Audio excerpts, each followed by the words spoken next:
महाराष्ट्र के बाद अब बिहार में होगी मैच फिक्सिंग। राहुल गांधी ने चुनाव धांधली का फिर उठाया मुद्दा, बीजेपी ने किया पलटवार।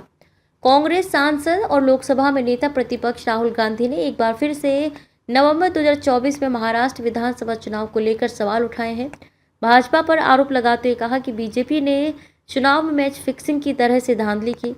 वहीं प्रकाशित एक खबर को साझा करते हुए राहुल गांधी ने चुनाव को प्रभावित करने के 5 कारणों का जिक्र किया है। उन्होंने एक्स पर पोस्ट करते हुए लिखा कि चुनाव कैसे चुराया जाए। 2024 में महाराष्ट्र विधानसभा चुनाव लोकतंत्र में धांधली करने का ब्लूप्रिंट था। राहुल गांधी ने महाराष्ट्र विधानसभा चुनाव को लेकर भाजपा पर निशाना साधते हुए कहा, ये देखना मुश्किल नहीं है कि भाजपा महाराष्ट्र में इतनी हताश क्यों थी, लेकिन ये धांधली मैच फिक्सिंग की तरह है। जो पक्ष धोखा देता है वह मैच जीत सकता है, लेकिन संस्थानों को नुकसान पहुंचाता है। उन्होंने कहा कि इस तरह के परिणाम जनता का विश्वास नष्ट करता है।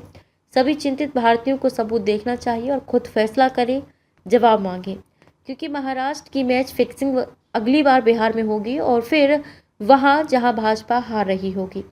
राहुल गांधी का चुनाव आयोग पर आरोप। इससे पहले अप्रैल के महीने में राहुल गांधी अमेरिका बोस्टन में एक कार्यक्रम के दौरान कहा था कि चुनाव आयोग अब निष्पक्ष नहीं रहा, वह समझौता कर चुका है। उन्होंने महाराष्ट्र विधानसभा चुनाव 2024 के मतदान आंकड़ों का हवाला देते हुए आरोप लगाया था कि अंतिम 2 घंटे में लाखों वोट पड़ना भौतिक रूप से असंभव है।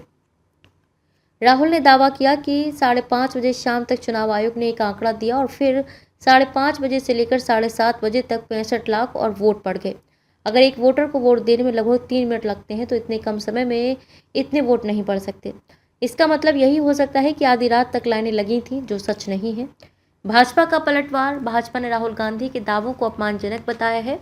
भाजपा नेता तुहिन सिन्हा ने कहा, राहुल गांधी देश की संस्थाओं को बदनाम करने की अपनी शर्मनाक हरकतों पर वापस आ गए हैं।